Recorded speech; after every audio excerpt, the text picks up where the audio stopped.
नमस्कार। आज मैं आपके सामने और एक कहानी लेकर आई हूँ। ये कहानी किसी का एक्सपीरियंस है।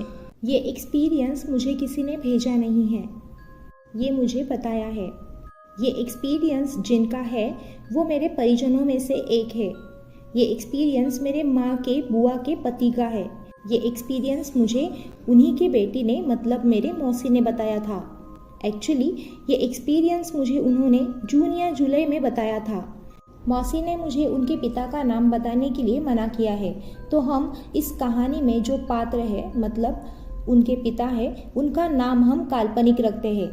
हम उनका नाम राम रखते हैं। ये कहानी तब की है जब राम स्कूल में पढ़ता था। अब उनकी एज क्या है वो मुझे पता नहीं, पर शायद वो 2002-3 को रिटायर्ड हुए थे। मतलब आप समझ ही सकते हो कि ये कहानी कितनी पुरानी है। राम के एग्जाम का समय चल रहा था। उस समय राम का एक बड़ा करीबी दोस्त था। राम उनके साथ ही पढ़ाई करते थे। रात रात भर जागकर वो दोनों नोट्स तैयार करते थे। दोनों के अच्छे नंबर आते थे, पर उन दोनों की एक आदत थी कि वो घर में पढ़ाई करने के बजाय घर के बाहर कहीं अकेली जगह देखकर वहाँ पर वे पढ़ाई करते थे। एक तरह से बोले तो वो एक एकांत प्रिय व्यक्ति थे। उनके एग्ज़ाम का समय चल रहा था, तो उनके घर के पास ही एक घर था जो वो ऐसे ही पड़ा हुआ था। वो घर कोई ज़्यादा यूज़ नहीं करता था, तो वो घर जिनका था तो उन्होंने उन दोनों को पढ़ाई करने के लिए वो घर दे दिया। मतलब वो दोनों रात को पढ़ाई करते थे, तो उनको रात को पढ़ाई के लिए वो उन्होंने घर दे दिया था। ऐसे ही वो दोनों रात को उस घर में पढ़ाई किया करते थे। उस समय गांव में ज़्यादा लोगों के पास लाइट नहीं थी, तो इसलिए वो रात को पढ़ाई करते समय लालटेन की मदद से ही पढ़ाई किया करते थे। एग्ज़ाम का तो समय चल ही रहा था, पर पास ही होली का त्योहार भी आने वाला था। बाकी जगह कैसा होता है मुझे पता नहीं, पर हमारे महाराष्ट्र में और स्पेशली कोकण में होली का त्योहार बड़े ही धूमधाम से मनाया जाता है। जिस दिन होली का दहन होता है उसके हफ्ते भर पहले से ही उसकी तैयारियां शुरू की जाती है। जिस जगह होली का दहन होता है उस जगह के आसपास का मैदान बड़ा ही साफ स्वच्छ किया जाता है, और उस जगह बच्चों से लेकर बड़ों तक सभी के लिए गेम्स खेले जाते हैं। एक तरह से कहे तो ये समय बड़े ही हर्षोल्लास का होता है। बच्चों से लेकर बूढ़ों तक सभी इसमें पार्टिसिपेट करते हैं। पर यह समय राम और उसके दोस्तों का एग्जाम का समय होने के कारण तो वो और उसके दोस्त इस गेम्स में भाग नहीं ले सकते थे। एक रात को राम और उसका दोस्त दोनों ही उस घर में पढ़ाई कर रहे थे। जहाँ पर होली जलाई जाने वाली थी उस जगह से गेम्स खेलने की बड़ी ही आवाज़ आ रही थी। राम के साथ बैठे हुए उस दोस्त के कानों पर वो आवाज़ पड़ रही थी, और उसका मन बहुत कर रहा था कि वो भी वो गेम्स देखने या खेलने जाए। बहुत देर मन में सोच विचार कर उसने राम से कहा कि उसे भी वो गेम्स देखने या खेलने जाना है। वो जल्द ही लौट कर आएगा, ज़्यादा देर नहीं करेगा।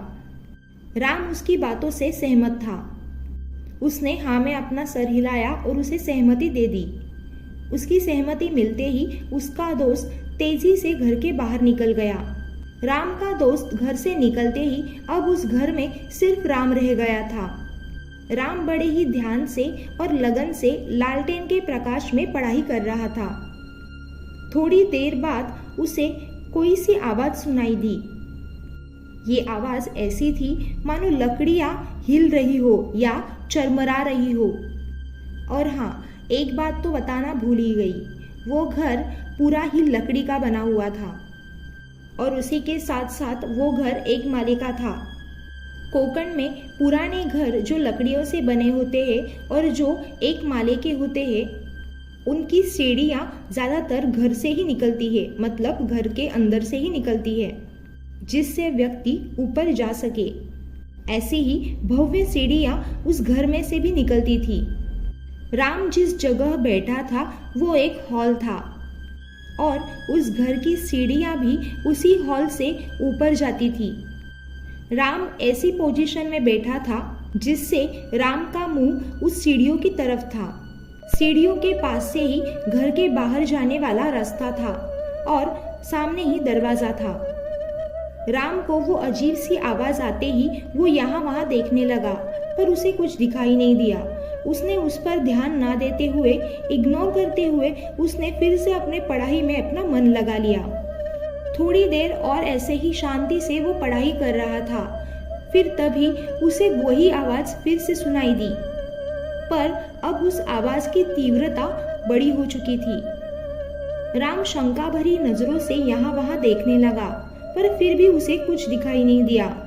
फिर से उसने उस आवाज को इग्नोर करते हुए अपना ध्यान फिर से पढ़ाई में लगाया, पर अब की बार उसे फिर से वो आवाज सुनाई दी।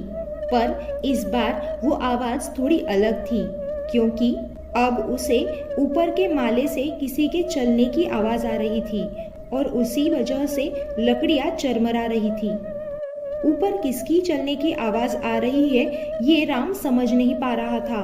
उसे लगा कि शायद ऊपर कोई जानवर घुस गया है और वही चल रहा है और इसी वजह से वो आवाज भी आ रही है।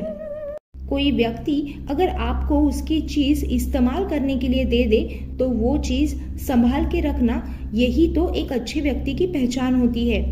उसी तरह उन दोनों को पढ़ाई के लिए उन अंकल ने वो घर दिया था, तो उस घर की देखभाल करना भी उनका काम था। उनकी उपस्थिति में कोई भी जानवर उस घर में ना घुसने पाए, ये उनकी जिम्मेदारी थी। इसी को ध्यान में रखते हुए राम भी यहाँ वहाँ देखने लगा कि कौन सा जानवर ऊपर चढ़ गया है। अब वो चलने की आवाज सीढ़ियों की ओर आने लगी, जैसे कि कोई सीढ़ियों के पास उतरने के लिए पास आ रहा हो। राम बड़े ध्यान से ही उसके नीचे उतरने का इंतजार करने लगा। उसका पूरा ध्यान उस सीढ़ियों की ओर था। लालटेन के प्रकाश में जो दिख रहा था वो उस कमरे के लिए काफी था और उसी वजह से ऊपर से अगर कोई नीचे उतर रहा हो तो वो उस प्रकाश में दिख सकता था। राम का पूरा ध्यान उसी सीढ़ियों पर था। वो चरमराहट की आवाज अब तेज हो रही थी। यहाँ राम की धड़कनें भी तेज तेज हो रही थी। भले ही राम के मन में किसी जानवर के होने की आशंका हो, पर फिर भी था तो वो बच्चा ही। तो अगर वहां पर कोई बड़ा जानवर होता तो वो उससे कैसे निपटता, यही वो सोच रहा था कि तभी उसे मानवी पैर उतरते हुए दिखाई दिए। पैरों पर साड़ी लिपटी हुई थी। जैसे नॉर्थ साइड में सुहागनों को लाल चूड़ी, लाल साड़ी बेहद पसंद होती है, उसी तरह वैसे ही महाराष्ट्र में हरी चूड़ियाँ और हरी साड़ियाँ सुहागनों को बड़ी पसंद होती है।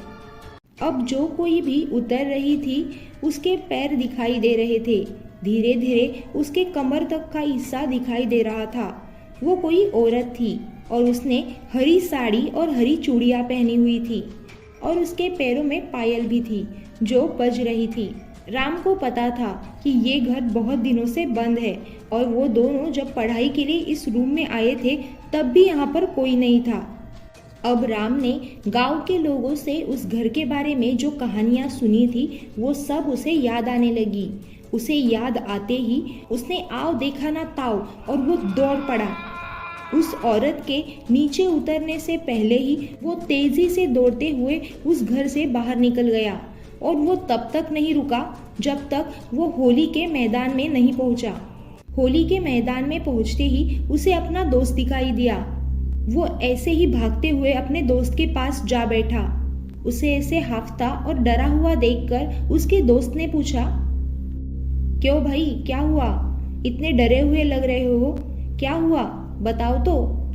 अब दोस्त कैसे होते हैं ये मुझे आपको बताने की जरूरत नहीं है, और बच्चों के दोस्त तो शरारती होते ही है।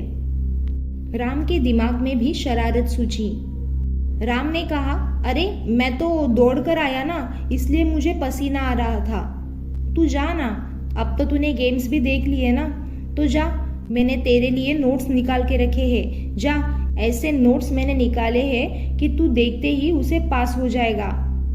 राम की बातें सुनकर उसका दोस्त भी सोच में पड़ गया। वैसे भी राम के दोस्त के राम की तुलना में बड़े ही कम नंबर आते थे। इसी वजह से वो भी उत्सुकतावश उसे देखने चला गया। राम वही हाफता हुआ उसी जगह पर बैठा रहा। कुछ देर बाद उसका दोस्त भी भागते भागते उसी की जगह पर आकर बैठ गया। आगे आपको बताने की ज़रूरत नहीं है। जैसे ही वो दोस्त उस घर से लौट कर आया था, वैसे ही उसने राम की आरती ही शुरू कर दी। उसने वापस आते ही राम का ऐसे ऐसे शब्दों से आदर सत्कार किया और आदर भाव व्यक्त किया कि वो बताने की मुझे ज़रूरत ही नहीं। दूसरे दिन उन सब ने अपने घर वालों को ये बात बता दी। बाद में उस घर को किसी ने इस्तेमाल नहीं किया। और एक बात, उन दोनों की दोस्ती अभी भी है। तो ये थी राम की कहानी। जल्द ही टोगो कहानी के अगले एपिसोड्स भी जल्द ही लाऊंगी। उसी के साथ साथ मेरी कविताएं, मेरी माँ की कविताएं, मेरे स्टूडेंट्स और मेरे दोस्तों की कुछ कविताएं मेरे पास है और उसकी भी वीडियो मैं जल्द लाऊंगी। तो मिलते हैं एक और नई कहानी के साथ। आपके पास भी ऐसे ही किस्से, हॉरर स्टोरीज, कहानियाँ हैं, एक्सपीरियंस है, तो आप मुझे इंस्टाग्राम, फेसबुक पेज या ईमेल कर भेज सकते हो। अगर कोई राइटर्स या पोएट्स हैं तो वो अपनी कहानियाँ और कविताएं भी मुझे भेज सकते हैं। आपको ये कहानी अच्छी लगी हो तो लाइक ज़रूर करना। कुछ आपको सुझाव या कमेंट करने हैं तो कमेंट बॉक्स में लिख सकते हैं। और आगे के वीडियोस की नोटिफिकेशन पाने के लिए सब्सक्राइब ज़रूर करना। अपना और अपने परिवार का ख्याल रखें। धन्यवाद। जय हिंद।